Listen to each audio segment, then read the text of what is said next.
गुरु भक्ति योग।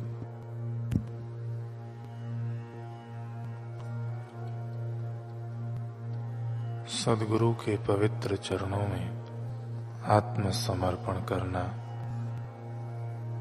गुरु भक्ति योग की नींव है।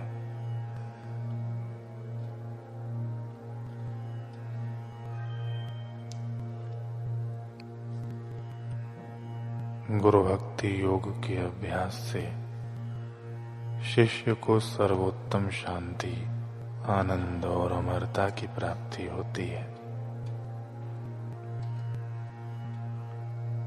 अपने गुरु को ईश्वर मानकर उनमें विश्वास रखो, उनका आश्रय लो, ज्ञान की दीक्षा लो।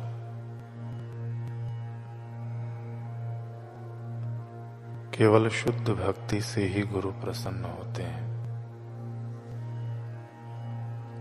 गुरु भक्ति योग के अभ्यास से मन की शांति और स्थिरता प्राप्त होती है।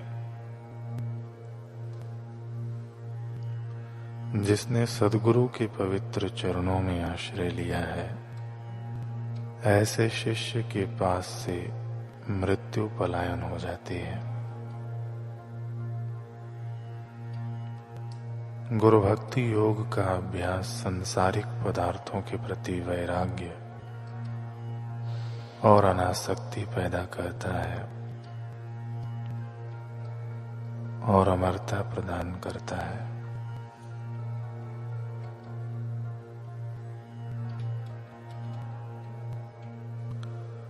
परमहंस योगानंद जी के बचपन का नाम मुकुंद था। एक बार मुकुंद अपने गुरु भाई जितेंद्र के साथ बड़े भाई अनंत के घर आगरा गए।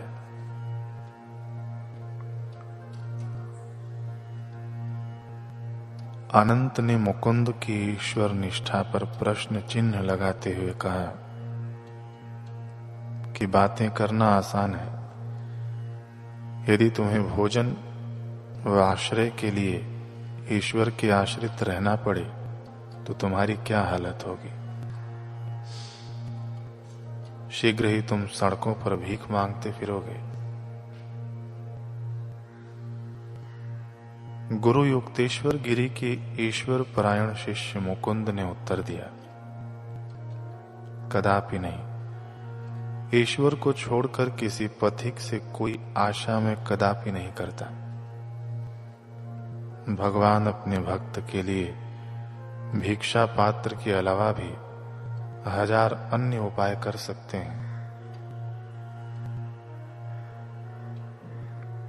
बड़े भाई ने कहा, यदि मैं कहूं कि तुम जिस तत्व ज्ञान के बारे में इतनी डींग मार रहे हो, उसे इस मूर्त जगत में आजमाया जाए तो? मुकुंद ने कहा, तो मैं तुरंत स्वीकार कर लूंगा। आप क्या ईश्वर को कल्पना जगत तक ही सीमित मानते हैं? बड़े भाई अनंत ने शर्त रखी कि तुम अपने गुरु भाई जितेंद्र के साथ आज सुबह ही वृंदावन जाओ, परंतु तुम दोनों अपने साथ रुपए पैसे कुछ भी नहीं ले जाओगे। किसी से किसी भी प्रकार की भिक्षा नहीं मांगोगे और किसी को अपनी परिस्थिति के बारे में बताओगे भी नहीं। साथ ही बिना फंसे, बिना भूखे रहे रात को 12 बजे तक लौट आओगे।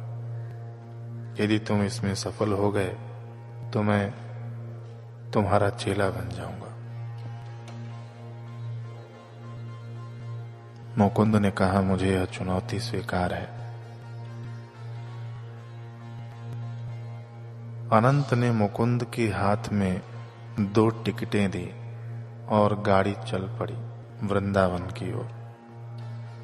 संशयी जितेंद्र के मन में बार बार भोजन का ही विचार आ रहा था कि लगता है कि आज पूरा दिन भूखे ही रहना पड़ेगा।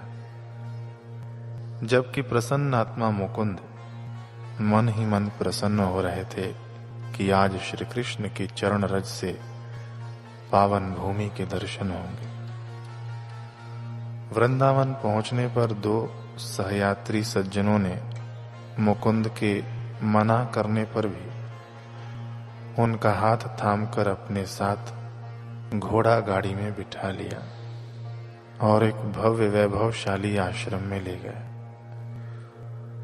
वहां उन्हें नाना प्रकार के व्यंजन परोसे गए जो उस आश्रम के आश्रयदाता राजकुमारों के लिए बनाए गए थे, परंतु संयोगवश वे नहीं आ पाए थे।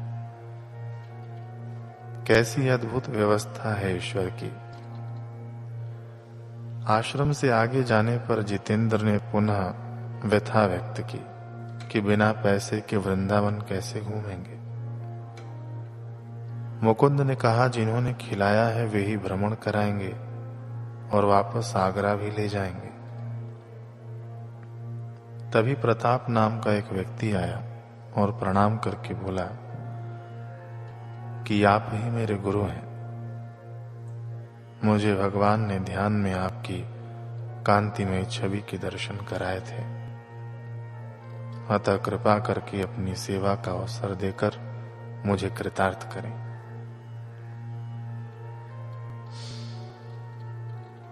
मुकुंद को बड़े भाई अनंत की शर्त याद आई और उन्होंने घर जाने से मना कर दिया।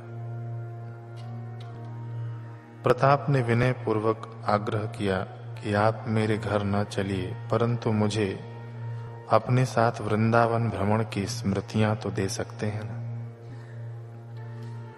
मुकुंद सहर्ष तैयार हो गए। प्रताप ने उन्हें वृंदावन भ्रमण कराया और अनुरोध पूर्वक मिठाइयां, नोटों का बंडल तथा आगरा की 2 टिकटें भी भेंट देकर विदाई दी। मध्यरात्रि होने को थी। अकिंचन अवस्था में भेजे गए उन 2 बालकों ने अनंत के शयन कक्ष में प्रवेश किया। अनंत का विस्मय चकित चेहरा अब देखते ही बनता था। मुकुंद ने चुपचाप एक टेबल पर नोटों की वर्षा कर दी। अनंत ने कहा, जितेंद्र सच सच बताओ, इसने रास्ते में किसी को लूटा है ना? परंतु जैसे जैसे यात्रा की कहानी खुलती गई, अनंत शांत होकर फिर गंभीर होते गए। आखिर अनंत हाथ जोड़कर मुकुंद, जो गुरु युक्तेश्वर गिरी के शिष्य, जो बाद में परमहंस योगानंद के नाम से विख्यात हुए, मुकुंद के आगे खड़े हुए। अनंत को अब पता चल गया था कि ईश्वर के ईश्वरत्व का प्रत्यक्ष परिचय पाना हो तो किन्हीं अनुभवी हयात महापुरुष से दीक्षा लेना जरूरी है। रात बहुत बीत गई थी, फिर भी अनंत ने उन्हें उसी समय दीक्षा देने के लिए अनुनय विनय किया। धन्य हैं वे लोग जिनके जीवन में ऐसे किन्हीं हयात महापुरुष के दर्शनों का पुण्य जागृत होता है, जिन्हें उनके विलक्षण लक्षणों से संपन्न जीवन प्रसंगों को प्रत्यक्ष रूप से देखने का महासौभाग्य प्राप्त होता है। वे और भी धन्य हैं, और धन्य धन्य हैं वे भाग्यशाली जिनके जीवन में हयात महापुरुष से दीक्षा प्राप्त करने का परम सौभाग्य साकार हो